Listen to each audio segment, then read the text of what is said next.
Halo teman-teman sekalian, pada kali ini kita akan membahas tentang model infrastruktur jaringan. Sebelumnya perkenalkan, nama saya Afif Novaladani dengan NIM 230512042554 dari kelas TIH 23. Perlu kita ketahui terlebih dahulu apa itu definisi dari jaringan komputer. Jaringan komputer adalah sebuah kumpulan komputer atau perangkat lainnya yang terhubung satu sama lain dalam satu kesatuan. Kemudian jaringan komputer terdapat dua model, yaitu jaringan terpusat dan jaringan terdistribusi. Di mana jaringan terpusat adalah semua user akan terpusat pada hanya satu server.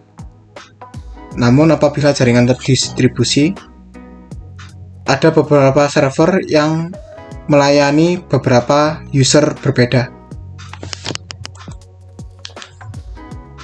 Kemudian ada pembagian jaringan berdasarkan cakupan atau jangkauan geografis. Yang pertama ada PAN, yaitu Personal Area Network. PAN sendiri dapat diartikan seperti personal PC yang dapat terhubung ke Bluetooth atau IR seperti itu. Kemudian ada LAN, yaitu Local Area Network. Ini seperti IP komputer yang masih dalam satu kelas, yaitu yang masih satu wilayah, satu ruangan yang dapat dijangkau oleh LAN. Kemudian ada WAN, yaitu Wide Area Network. Itu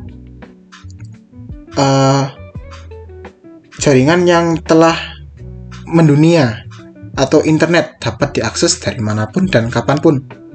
Kemudian yang terakhir ada MAN, ini salah tulis.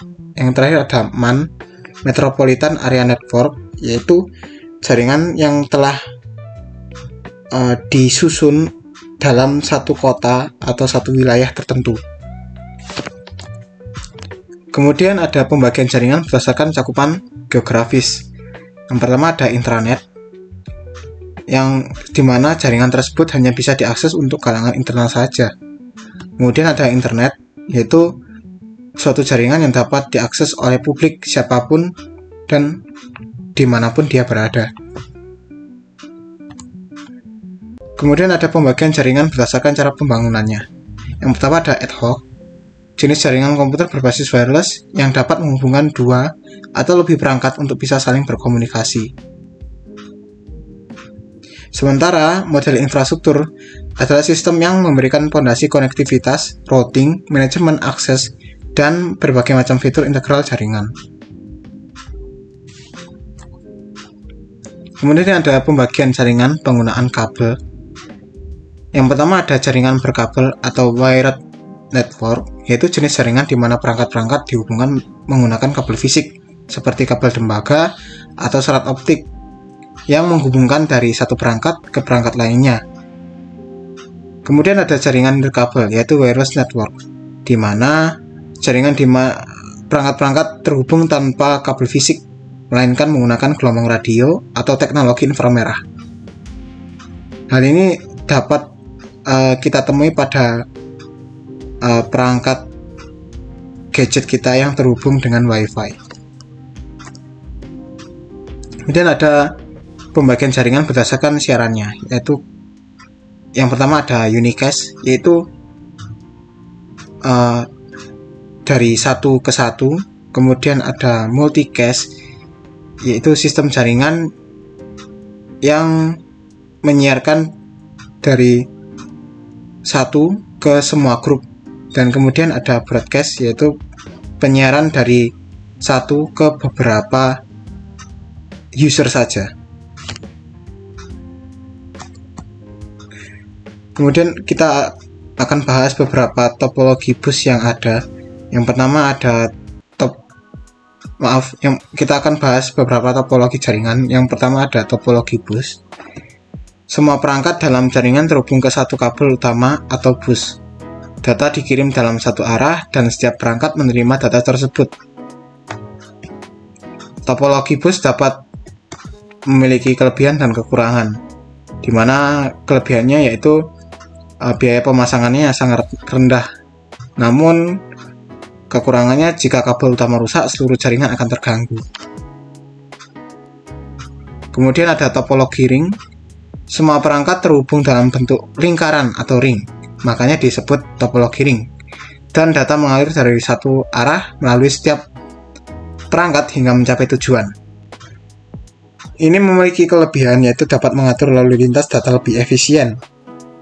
Namun kekurangannya sama seperti yang pertama tadi, karena dia satu line saja, maka jika satu perangkat atau koneksi rusak, jaringan yang lainnya akan ikut terganggu juga. Kemudian ada topologi star, di mana setiap perangkat terhubung ke perangkat pusat seperti switch atau hub yang bertindak sebagai penghubung antara perangkat. Dan ini topologi yang sering kita temui dan sering digunakan pada perusahaan-perusahaan tertentu atau pada instansi-instansi tertentu, karena dia memiliki kelebihan jika satu kabel rusak, hanya perangkat yang terhubung ke kabel tersebut yang terpengaruh.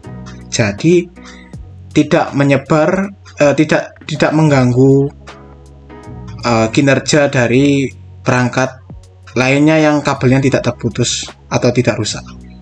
Namun kekurangannya jika perangkat pusat gagal, seluruh jaringan akan terputus.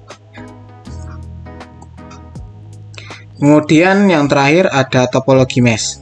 Setiap perangkat terhubung langsung ke perangkat lain dalam jaringan, memungkinkan rute yang berbeda untuk data menuju tujuannya. Kelebihannya sangat andal, tidak mudah terganggu karena ada banyak rute untuk data. Jadi apabila satu rute mengalami kerusakan, maka dia dapat menggunakan rute lainnya untuk mengirimkan sebuah data.